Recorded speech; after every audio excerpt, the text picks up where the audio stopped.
যেখানে আগুন জ্বলছে, লোকজন আটকে আছে আর সবাই দূর থেকে দাঁড়িয়ে তাকিয়ে আছে, সেখানে ঝড়ের মতো হাজির হয় এই বিমান। নাম তার B-200।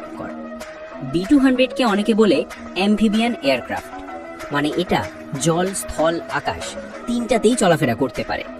একটা সময় এমন ছিল, মানুষ ভাবত প্লেন মানেই রানওয়ে লাগবে, কিন্তু এই বিমান সেই ধারণা বদলে দিয়েছে।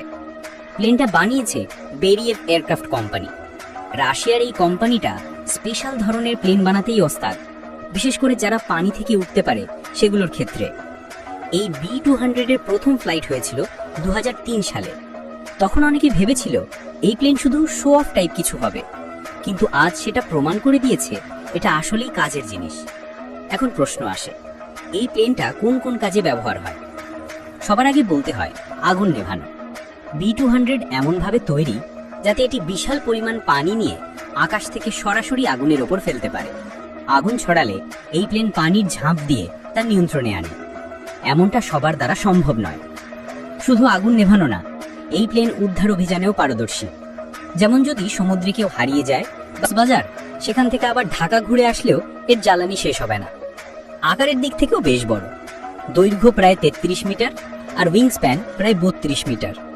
চাকচিক্যময় লুক আর নিচে পানিতে নামার জন্য স্পেশাল ডিজাইন। ভিতরে বসার জন্য 12 জন যাত্রীর জায়গা আছে।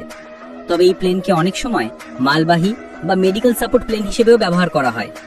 মডিউল চেঞ্জ করে যেভাবে দরকার সেভাবে ব্যবহার করা যায়। এখন যদি বলি এই প্লেন যখন পানি সংগ্রহ করে তখন সেটা হয় একরকম চমৎকার ভাবে। পানির উপরে ঘন্টায় 200 কিলোমিটার গতিতে চলা অবস্থায় মাত্র 4 ট্যাঙ্কে। এরপর আগুনে ভরা এলাকা জুড়ে সেই পানি ছিটিয়ে দেয় একসাথে। এটা যেভাবে ফেলে, বনাঞ্চলে বা শহরের পাশে আগুন ধরে যায়।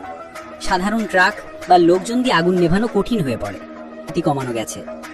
কিছু কিছু দেশে তো এই প্লেন দেখেই মানুষ ভয় পেয়ে যায়। ভাবো, আকাশ থেকে বিশাল এক বিমান আসছে আর ঝাঁপিয়ে পানি ছুটছে।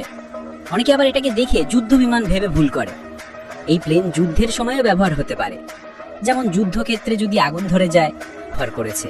বিশেষ করে সাইবেরিয়া অঞ্চলে বনভূমির আগুন নেভানোর কাজে B-200 অত্যন্ত সহায়ক ছিল। তবে এই প্লেন বানানো কিন্তু সহজ কাজ না। একটা B-200 বানাতে খরচ পড়ে প্রায় $40 মিলিয়ন। তবে রাশিয়ার মতে এটা একবার বানিয়ে তারা এই প্লেন কিনে নিজস্ব উদ্ধার বাহিনীতে যুক্ত করতে চায়। চিন্তাই করতে পারবে না এই প্লেনের কি সম্মান। একটা প্লেন যখন জীবন বাঁচায়, সেটা শুধু যন্ত্র না, মানুষের কাছে তখন সেটা হয়ে যায় হিরো। আর এমন হিরো প্লেনই হলো B-200।